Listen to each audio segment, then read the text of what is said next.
Now these are very close together, and if you wanted to, you could add margin here, or you could make a fixed width on the container, because right now the container is only as wide as the content, so there's no spacing. But once we add the images, it's going to make it wider, and these will separate because on that flex box we have justify between, so any remaining space will go in between. Right now we just don't have any remaining space. So let's go ahead and add the gallery. Let me just make that smaller. And let's see, we want to put this after the search container. So the search container ends right here. So it should be a button and a div, and then we have our gallery container. All right.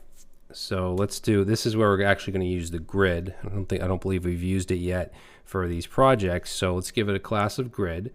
I'm going to do gap 4, which is just spacing between the grid items. And on medium screens, because just adding grid isn't going to put it into columns. So on medium screens, I want to do grid dash calls dash 3. Okay, so we'll have 3 columns when it's medium screens and up. And now we just want to put our images. So let's say image 1. This is going to be a div that's going to be relative, okay, position relative. It's also going to be a group, because remember, we're going to have these images where we hover over them, we have that little transparent bar with some text. So that will be positioned absolute within it. So in here, let's put our image, and this one will be images slash image 1. And as far as classes, I just want to size it. So we'll do a class of, let's say, width dash 72. If I save that, it's going to look like that so far. And then underneath that is where we want to put our absolute div that's going to have all the text and everything like that. So let's say class of absolute. So absolute, let's do bottom dash 0 and left dash 0, right dash 0. Okay, because we want it on the very bottom. And then let's do padding, we'll do 2. And then px, so padding on the x-axis, we'll do 4. We want the text color to be white. And let's do a duration of 500. Okay, 500. And let's make the background black. And the opacity is going to be 0 to begin with, because we only want it to show on hover. But then we can do our group dash hover, and that's where we want to set the opacity to 100. Yeah, so opacity 100. And let's do background dash opacity on this is going to be 40. Okay, so now inside this div, this is where we're going to have like all the text and stuff. I do want to arrange it into a flex box. So let's say flex, let's say justify dash between, and let's make the width dash full. Okay, and then we'll have a div, let's do font dash normal.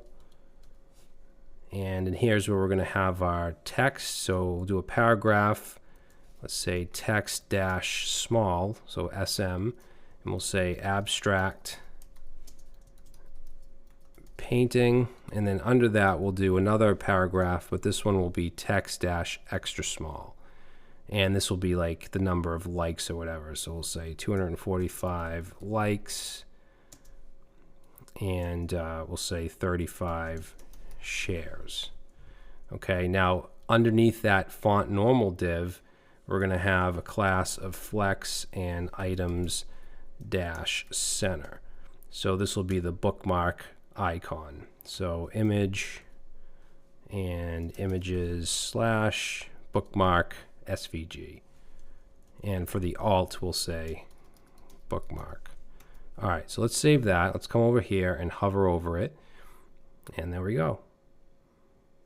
So just to reiterate here, the div around the image and all this is relative.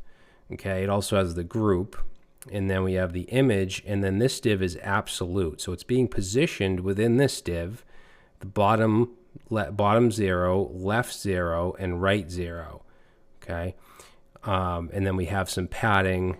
So P2, that gives you padding all around. Padding on the x-axis is 4, and we have the opacity set to 0 by default. But when we hover over it, over anything in this div, then the opacity gets set to 100, and the background opacity is set to 40. Okay, the background's black. If I get rid of that, then it's just going to be black. And maybe you like that, but you probably want to be able to see the full image. So you want that a little bit transparent. All right, and then the items within this thing right here, this is a flex box, and you have this div, which is the font normal, and then you have this, which is the icon. And the only reason we have flex here is just to align, is to use item center to put it in the middle there. All right, so hopefully that makes sense. Now what we're going to do is just grab this image 1, so the div goes from there to there. Let's take that, and we should be able to just put as many of these as we want, and we're going to have a 3-column grid because of this right here, on medium screens, of course. So let's take that. We're going to have 6 images, so I'll paste that's 2, 3, 4, 5, 6. And I'm just going to change the names of the images. So let's see. That's image 1. Probably should have put, yeah, let's do that. We'll just say this is image 2. We want to change this to 2. If you want to change the text here, you can, but that's kind of a waste of time for me to do. You guys can do that. So this right here, this is going to be image 3.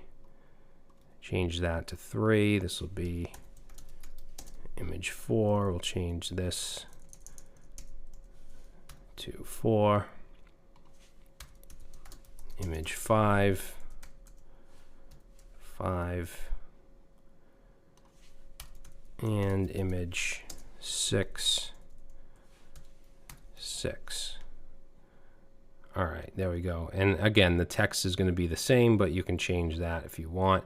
If we stretch this out, you'll see that now we have 3 in a row, and we have that space. Since this flex box here has justify between, all that remaining space is going to go between. And if you wanted to change the number of columns, let's just go to the grid here. So on medium screens, you could say, actually, you know what we could do is say on medium screens, we want 3, but on large, let's say grid dash calls dash 4. So that way, now we're on a large screen, so now we have 4. Okay, if I get down to medium, then it goes to 3. And then, of course, on small screens, it stacks. So pretty cool. And we could even go further than that and say on extra large, we want grid calls 5. So now we get 5 on extra large, 4, 3, and single.